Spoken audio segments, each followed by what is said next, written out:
Kasi kumain. Nung ito, ganyan ko, ay walang walang ganito. Tapos, umila ako, pwede ko to ihalo dito para, ay, sabi ko, ay, alam ko mag-o. Anong ihalo? Sabaw sa kanin? Opo, ito. Ihalo doon po. Ihalo yung sabaw sa kanin? Opo. Yan, marami nakarinig. Asan pa yung nana ka?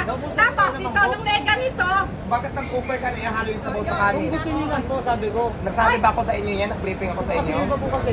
tapos po, Yung iba na may gusto, pero Tinanong ko po ba pero sabi? pag kanyang ayaw, tapos nung hihingi ako, tinatapos ako, ginyanyan ako. Tinanong ko po sa kanya. ang Ay, tanong ko bakit napapalian ka ka, ikaw nagagalit? ang pagkas, napapalian tayo mukha ko. Ay, walang hiya kang bata ka, hindi ka dahil. Ibabagsak mo pa yung may-ari.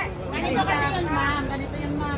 At lagay niya ng sabaw sa mangkok, di ba nagsabi sa lahat? Okay lang yun, pero parang mayag ako. Baka gusto mo, Kung gusto niyo po, ilagay ko po. lagyan Ay, kaya ko nilagyan kasi babandian ako. Ay, Hindi po, wala po yung sabi mo, Hindi eh, po. gusto mo nga ako, sa'yo ko ibabali ikaw. Lumapit po kayo, ma'am. Baka Ay, sige, ano mo, i-rewind mo kuya. Lumapit po kayo, ma'am. Baka mapasok po kayo. Kaya, Dahil mainit gusto mo po ikaw, yung sa'yo sabaw. ko ibabali ikaw. Sabi mo kasi, mainit po kayo, ma'am. babalian mo ka.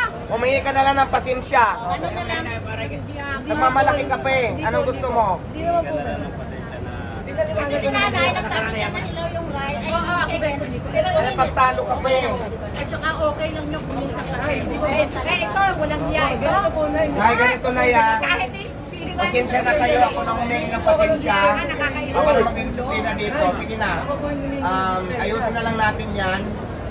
Hindi naman siguro kayo nabandian. Ayusin na lang natin yung process. O, Ay, sige. ilapit mo eh, kayo sa bawat Humingi ka na ng pasensya. Humingi ka na ng pasensya. Huwag ka na mga pagtalo. Ako lang dispensa sa inyo na yan. Hindi niyo po.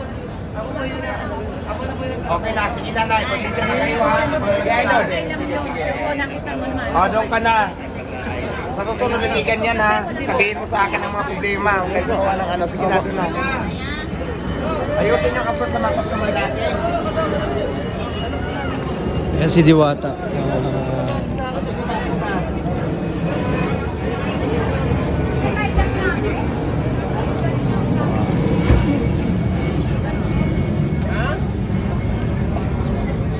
Ang galing kita.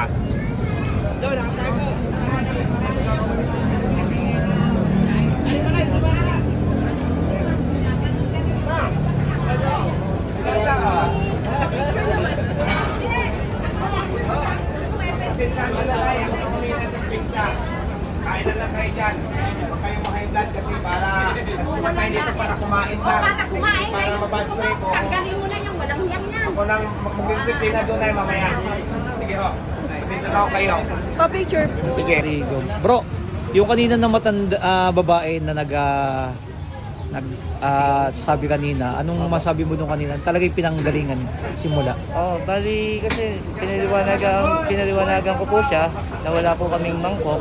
Oh. And then optional po, kung gusto po ninyo ng ilagay ko yung sabaw doon sa kanin, which is optional naman po. Kung gusto lang po ninyo. Ngayon po, naggalit po siya sa akin, sinigawan niya ako, ano ka, siniswerte. So, naggano na siya kagad ng boses, nagtaas siya sa akin ng boses kagad. Ako naman po, normal lang. Kalmado. O, kalmado lang po. Ngayon po, dumating po si Mangkok na ilang piraso. And then, nung nakakuha sila ng mangkok, nakapila po sila, pinalalapit ko po siya dahil ang layo po niya. Oh. Dahil mainit po yung sabaw, pinalalapit ko po siya, baka mamaya po, matapunan siya ng sabaw or mapapalian.